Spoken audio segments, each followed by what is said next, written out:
चलिए आज फिर से हम लोग क्लास को आगे बढ़ाते हैं और देखते हैं। मॉडर्न युग हम लोग स्टार्ट किए थे, मॉडर्न हिस्ट्री जो है स्टार्ट किए थे हम लोग, और गांधी युग देख रहे थे। मॉडर्न हिस्ट्री में गांधी युग को देख रहे थे और हम लोग जो है कल जो है खेरा आंदोलन तक देखे थे। खेरा आंदोलन, अहमदाबाद आंदोलन और चंपारण सत्याग्रह आंदोलन के बारे में देखे थे। आज जो है रॉलेट एक्ट के बारे में देखेंगे, जालियांवाला बाग हत्याकांड, और उसके बाद जो है क्लास को हम लोग आगे बढ़ाएंगे। सबसे पहले जो हम देखेंगे जो 1919 में, मार्च 1919 में एक कानून आया था। मार्च 1919 में 1919 में अंग्रेज के द्वारा एक कानून लाया गया था जिनको हम रॉलेट एक्ट के नाम से जानते हैं। रॉलेट एक्ट के नाम से जानते हैं। रॉलेट एक्ट के नाम से जानते हैं। ये एक ऐसा कानून था, एक ऐसा अधिनियम था जिसके अधिनियम किसी को भी शक के दायरे में उसे गिरफ्तार कर लिया जाता था, जो कि रॉलेट एक्ट था। रॉलेट एक्ट एक ऐसा काला कानून के नाम से भी जाना गया और इसीलिए इसका बहुत ज्यादा विरोध हुआ क्योंकि किसी को भी अंग्रेज जिसको चाहता था वो गिरफ्तार कर लेता था। इसीलिए पंजाब के दो नेता थे, डॉक्टर सतपाल एवं किचलू। पंजाब के जो नेता थे डॉक्टर सतपाल और किचलू,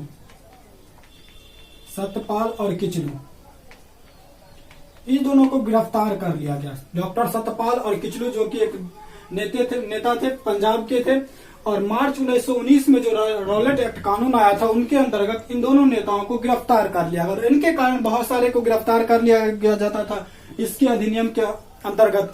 और अंग्रेज तो वैसे ही से हम लोग पहले से हम लोग को बहुत सारे जुल्म ढाते थे, इसीलिए सभी मिलके पंजाब में एक बैसाखी का त्योहार मनाया जाता है जो कि 13 अप्रैल 1919, 13 अप्रैल की बात है। 13 अप्रैल को, ये हमेशा आप देखिएगा हर साल 13 अप्रैल को मनाया जाता है बंगाल में बैसाखी। ये बैसाखी के दिन 13 अप्रैल 1919 में जो है सभी लोग जो है एक पंजाब में ही, पंजाब के अमृतसर जिले में जालियांवाला बाग नाम का एक, अमृतसर के जालियांवाला बाग में सभा कर रहे थे। जालियांवाला बाग में सभा कर रहे थे। उस टाइम जो है भारत के वायसराय जो थे, भारत के वायसराय चेम्सफोर्ड थे। भारत के वायसराय चेम्सफोर्ड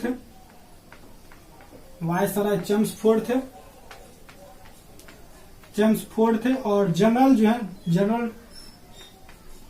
जनरल थे डायर। देखिए यहाँ से बहुत सारे क्वेश्चन बनते हैं। जो जालियांवाला बाग हत्याकांड कब हुआ था? तो 13 अप्रैल 1919 को हुआ था। कहाँ हुआ था? तो अमृतसर में हुआ था। किस कारण हुआ था? किस कानून के विरुद्ध हुआ था? तो रॉलेट एक्ट कानून के कारण हुआ था। उस समय जो भारत के वायसराय कौन थे? तो उस समय भारत के वायसराय चेम्सफोर्ड थे। कौन थे? लॉर्ड चेम्सफोर्ड थे। भारत के वायसराय लॉर्ड चेम्सफोर्ड थे। उसके बाद हम देखते हैं भारत के जनरल जो है, भारत के जनरल उस टाइम जनरल डायर थे। कौन थे? जनरल डायर थे। वो उस टाइम जनरल डायर। उस टाइम क्या हुआ, जब ये लोग जो है उसमें अपना सभा को आयोजन कर रहे थे, सभा आयोजन करने के दौरान जनरल डायर जो है अपने सैनिकों को गोली चलाने का आदेश दे दिया। जिसके कारण क्या हुआ था, यह जालियांवाला बाग तो एक बंद था जिसमें एक ही चारों तरफ से था और अंदर में एक कुआं था और एक ही गेट था जहां पे जो खड़ा होकर सैनिक बिना कहे सुने गोली चलाना स्टार्ट कर दे। जब भी गोली चलाना स्टार्ट किए तो बहुत सारे इसमें कार्यकर्ता, बहुत सारे नेताओं मारे गए। यही जालियांवाला बाग के नाम से, हत्याकांड के नाम से जाना जाता है।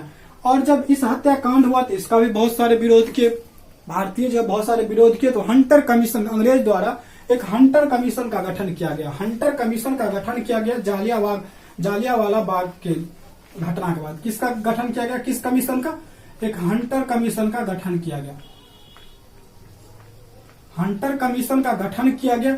जो कि जनरल डायर जो कि गोली चलाने का आदेश दिया था उसको निर्दोष साबित कर दिया। वो बोले, जो जनरल हंटर कमीशन बोले, जो ये जो है जनरल डायर जो है अंग्रेजों की सम्मान को बचाने के लिए गोली चलाने का आदेश दिया। बाद में इस जनरल डायर को जो उधम सिंह जो है लंदन में मार दिए थे, वो बाद में हम लोग पढ़ेंगे आगे। इसके बाद जब ये ऐसे हो गया तो इसी के बाद गांधी जी जो है कैसर-ए-हिंद की उपाधि जो है त्याग दिए थे। कौन सा उपाधि त्यागे थे? इसके बाद जो है कैसर ए हिंद की उपाधि त्याग दिए थे। कैसर ए नहीं, इसके बाद जो है शंकर नायर जो है, शंकर नायर वायसराय पद से जो इस्तीफा दे दिए। वायसराय परिषद के ये सदस्य थे, वायसराय परिषद के ये सदस्य, उनसे इस्तीफा दे दिए। वायसराय परिषद सदस्य से इस्तीफा दे दिए। आपसे ये भी पूछा जाएगा शंकर नायर जो है वायसराय पद से इस्तीफा किस घटना के बाद दिए? वो जो जालियांवाला बाग के बाद घटना के बाद वो जो वायसराय परिषद पद से इस्तीफा दे दिए। अब हम लोग आगे बढ़ते हैं। जब हंटर कमीशन जो है इनको निर्दोष साबित कर दिया, उसके बाद असहयोग आंदोलन की ओर हम लोग बढ़ते हैं। कहाँ बढ़ते हैं? असहयोग आंदोलन की ओर बढ़ते हैं और देखते हैं असहयोग आंदोलन को, और इनसे जितने भी क्वेश्चन आते हैं बीपीएससी तक सभी को हम लोग जो है कवर करते हुए चलेंगे। चलिए हम असहयोग आंदोलन को स्टार्ट करते हैं। ये हो जाएंगे असहयोग आंदोलन। असहयोग आंदोलन जैसे कि नाम से ही आप लोग को स्पष्ट हो रहा है, असहयोग आंदोलन। असहयोग आंदोलन सहयोग नहीं करेंगे। गांधी जी अंग्रेज को बोल रहे थे आप रहिए भारत में, भारत पे कीजिए आप, लेकिन जो है हम जो है आपका सहयोग नहीं करेंगे, क्योंकि गांधी जी जानते थे अगर अंग्रेज जो नहीं करेंगे तो भारत में बहुत छोटे छोटे राजाओं हैं, वो जो भारत को विभाजित करके और रख देंगे, और कम से कम अंग्रेज जो है जो कि भारत को एक सूत्र में बांध के रखा हुआ है, इसलिए बोलते थे आप राज कीजिए पर हम आपका सहयोग नहीं करेंगे। इसीलिए यह असहयोग आंदोलन के नाम से जाना गया। ये जो है जब 1 अगस्त 1920 ईस्वी में 1 अगस्त 1920 को जो है जब 1 अगस्त 1920 को जब तिलक का जो मृत्यु हो गया था, तिलक के मृत्यु के बाद स्टार्ट किया गया था। तिलक के मृत्यु के बाद स्टार्ट किया था और उसी समय जो है गांधी जी ने असहयोग आंदोलन को स्टार्ट किया। 1 अगस्त 1920 को तिलक के मृत्यु के बाद शुरू किए और उसी समय जो एक तिलक स्वराज फंड की स्थापना की।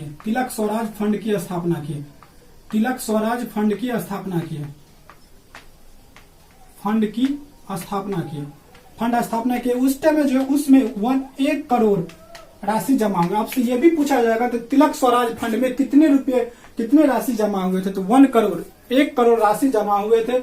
असहयोग आंदोलन किन नेताओं के मरने के बाद स्टार्ट किए थे? तो वो जो है तिलक के मृत्यु के बाद स्टार्ट किए थे। इन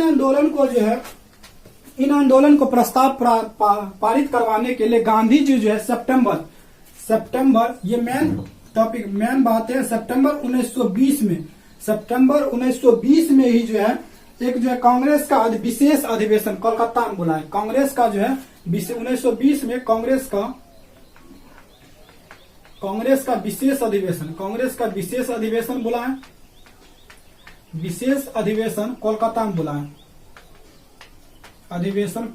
बुलाया। वैसे तो दिसंबर में हमेशा हर एक साल दिसंबर में उनका अधिवेशन चलता था लेकिन असहयोग आंदोलन को पारित करवाने के लिए सितंबर 1920 में ही कोलकाता में एक अधिवेशन को बुलाए, जिनका अध्यक्ष लाला लाजपत राय थे। कौन थे? लाला लाजपत राय थे। इनका अध्यक्ष कौन थे? लाला लाजपत राय थे। उस टाइम क्या हुआ था, इस अधिवेशन में जो चित्तरंजन दास इसका बहुत विरोध किए। चित्तरंजन दास जो है चित्तरंजन दास इस आंदोलन का विरोध किया, जिसके कारण यह प्रस्ताव पारित नहीं हो पाया। इस अधिवेशन में सितंबर के विशेष अधिवेशन में यह प्रस्ताव पारित नहीं हो सका चित्तरंजन दास, क्योंकि इनका बहुत विरोध किए। अब जो इसके आगे अगर ये विरोध नहीं पारित हुआ फिर भी जो गांधी जी इस आंदोलन को स्टार्ट रखे, गांधी जी असहयोग आंदोलन को शुरू रखे और 2 प्रकार के आंदोलन को चलाए, एक रचनात्मक और एक बहिष्कारात्मक। 2 तरह के आंदोलन को चलाए, एक रचनात्मक आंदोलन को चलाए और एक बहिष्कारात्मक आंदोलन को चलाए। रचनात्मक में जो स्वदेशी स्कूल और कॉलेज को बनाने पे ध्यान दिए, और बहिष्कारात्मक में जो विदेशी वस्तुओं का बाइकॉट किए, विदेशी वस्तुओं का बहिष्कार कर रहे थे। विदेशी स्कूल जो भी अंग्रेज द्वारा बनाए गए थे उसमें लोग नहीं जा रहे थे पढ़ने के लिए। ये दोनों आंदोलन जो स्टार्ट किए, उसके बाद दिसंबर 1920 में ही दिसंबर 1920 में ही कांग्रेस का फिर से अधिवेशन चला, फिर से अधिवेशन हुआ। दिसंबर 1920 में जो है नागपुर में, दिसंबर 1920 में नागपुर में एक आंदोलन अधिवेशन हुआ, नागपुर में कांग्रेस का अधिवेशन हुआ, क्योंकि दिसंबर में हर एक साल चलता था, तो दिसंबर में नागपुर में कांग्रेस का जो है अधिवेशन हुआ, अधिवेशन हुआ। इसका जो है इसका अध्यक्ष चितरंजन दास थे, खुद चितरंजन दास थे, सीआर दास थे, चितरंजन दास। इस बार क्या किया, ये चितरंजन दास ही असहयोग आंदोलन को पारित करवाए, खुद से पारित करवाए, चितरंजन दास पारित करवाए। जैसे ये पारित हो गया तो इसमें जो है सभी नेताओं बढ़ चढ़ के भाग लेने लगे, सभी नेताओं जो है बढ़ चढ़ के भाग लेने लगे। उसके बाद जैसे भाग लेने लगे तो ये प्रथम जन आंदोलन हो गया। प्रथम जन आंदोलन की बात किया जाए तो यही असहयोग आंदोलन था, जो कि प्रथम जन आंदोलन था। प्रथम जन आंदोलन की बात किया जाए तो यही जो है प्रथम जन आंदोलन जो है असहयोग आंदोलन के नाम से जाना जाता है। जैसे ही जालियांवाला बाग हुआ, प्रथम असहयोग आंदोलन हुआ। इसके बाद इसी समय जो है इसके जो है प्रथम जन आंदोलन हुआ और सभी लोग क्या करने लगे, जो विदेशी कपड़ा के बहिष्कार करने लगे, विदेशी कपड़े के बहिष्कार करने लगे। तो रविंद्रनाथ टैगोर बोले ये जो है विदेशी कपड़ा का, रविंद्रनाथ जी बोले ये जो है विदेशी कपड़ा का निष्ठुर बर्बादी है, विदेशी कपड़ा का निष्ठुर बर्बादी है, निष्ठुर बर्बादी है, बर्बादी। अब से यह भी पूछा जाएगा कौन बोले थे ये विदेशी कपड़ा के होली जलाने पे कौन बोले थे ये विदेशी कपड़ा की निष्ठुर बर्बादी है। ये कौन बोले थे, रविंद्रनाथ टैगोर जी बोले थे ये विदेशी कपड़ा के निष्ठुर बर्बादी है। इसी टाइम गांधी जी जो है कैसर-ए-हिंद की उपाधि त्याग दिए थे, कैसर-ए-हिंद की उपाधि त्याग दिए थे, जो कि अंग्रेज के द्वारा प्रथम विश्व युद्ध में सहायता करने के कारण गांधी जी को मिला था कैसर-ए-हिंद की उपाधि, जिनको त्याग दिए थे। ऐसे ही चल रहा था। उसके बाद क्या किए, जो अंग्रेज जो है सभी नेताओं को जेल में डाल दिए, किनको छोड़ के, गांधी जी को छोड़ के सभी नेताओं को जेल में दे दिए, जेल में डाल दिए। फिर भी ये आंदोलन चलता रहा, सभी नेताओं खुश थे। अचानक क्या हुआ, एक दिन 5 फरवरी 1922 को, कब 5 फरवरी 1922 को जो है देखते हैं, 5 फरवरी 1922 को यूपी के गोरखपुर जिला में एक चौरी चौरा नाम का गांव है, चौरी चौरा नाम का गांव है। वहां पे क्या किया, बहुत सारे लड़काओं मिलके विदेशी कपड़ा को जलाने जा रहे थे और वहां पे बगल में एक पुलिस चौकी था, तो पुलिस चौकी वाले इसको मना किए, पीटे। उसके बाद ये लोग भी जाके उसको बहुत पीटे और लास्ट में क्या किए, तो उस पुलिस चौकी में आग लगा दिए। पुलिस चौकी में जैसे ही आग लगाया सभी पुलिस वाले मर गए, जितने भी पुलिस वाले थे उसमें 10 से 11 पुलिस वाले मर गए। और गांधी जी बोले थे, चौरी चौरा हत्याकांड जब इसको नाम से जाना जाता है, चौरी चौरा हत्याकांड हुआ। और गांधी जी जो थे अहिंसा के पुजारी थे। जैसे ही देखिए इस आंदोलन में हिंसा आ गया तो वो क्या किया, 12 फरवरी 1922 को आंदोलन को वापस ले लिया, आंदोलन वापस ले लिया।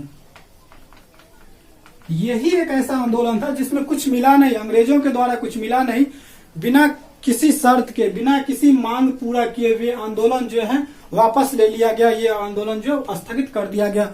आपसे पूछा जाएगा कौन ऐसा आंदोलन था जो कि बिना किसी भी पूर्ति के, बिना किसी भी मांग के, बिना किसी भी पूर्ति के ये जो है बंद कर दिया गया, तो वो था असहयोग आंदोलन।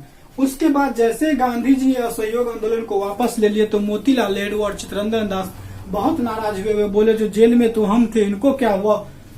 और फिर जो है वो 1922 तक ये चले। 23 में गांधी उसका अधिवेशन चला, 22 में अधिवेशन हुआ और 1923 में ईस्वी में जो है एक स्वराज पार्टी की स्थापना कर लिए। अब स्वराज पार्टी की स्थापना कर लिए, कौन किए, इसका स्थापना कब हुआ, स्थापना जो है इसका 1923 में हुआ। 22 तक तो उसमें ही थे, 1923 में स्थापना हुआ। अध्यक्ष कौन थे, वही चितरंजन दास। कौन थे, चितरंजन दास थे। और इनके महासचिव जो थे मोतीलाल नेहरू थे। कौन थे, मोतीलाल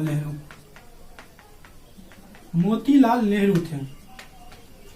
ये लोग क्या किए, जो अपना एक पार्टी बना लिया, स्वराज पार्टी। बहुत सारे नेताओं इसमें आने लगे, सभी नेता खास करके इसमें आ गए। तो अब जो हुआ कांग्रेस पार्टी बहुत जो है कमजोर पड़ गई, क्योंकि सभी नेता इसमें थे। कांग्रेस पार्टी यहां तक बोल दिए कि जो स्वराज पार्टी में वो भी रह सकते हैं और कांग्रेस पार्टी में भी रह सकते हैं, यानी दोनों पार्टी में रह सकते हैं।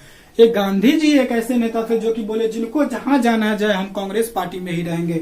उसके बाद जब 1924 ईस्वी में जो है एक सम्मेलन हुआ, कांग्रेस का अधिवेशन हुआ 1924 में कर्नाटक के बेलगांव में। 1924 में जो है कर्नाटक के बेलगांव में, 24 में कर्नाटक के बेलगांव में, कर्नाटक के बेलगांव में अधिवेशन हुआ। उसमें जो है अध्यक्ष जो है कौन बने थे? अध्यक्ष जो है गांधी जी बने थे। गांधी जी बने क्योंकि कांग्रेस में तो कोई नेता रह नहीं चुके थे। मोतीलाल नेहरू भी इसमें चले गए थे, चित्तरंजन दास भी चले गए थे, सभी नेता स्वराज पार्टी में आ गए। तो 1924 में गांधी जी बते थे, इसीलिए एक बार, बस एक बार कर्नाटक के बेलगांव में जो है अधिवेशन का जो है अध्यक्ष कौन किए थे? गांधी जी किए थे।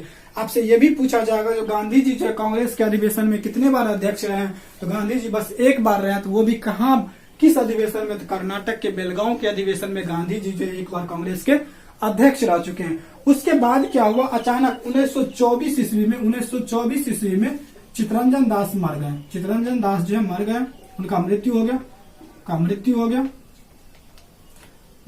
अब क्या हुआ? स्वराज पार्टी कमजोर हो गया और कांग्रेस पार्टी जो है फिर से मजबूत होने लगी। इसी तरह आगे आते आते उसके बाद हो गया एक साइमन कमीशन की बात आती है। साइमन कमीशन की बात आती है, ये स्वराज पार्टी की स्थापना कर ली 1924 तक हम लोग देखे। उसके बाद साइमन कमीशन आए। साइमन कमीशन को हम लोग जो है नेक्स्ट वीडियो में देखेंगे।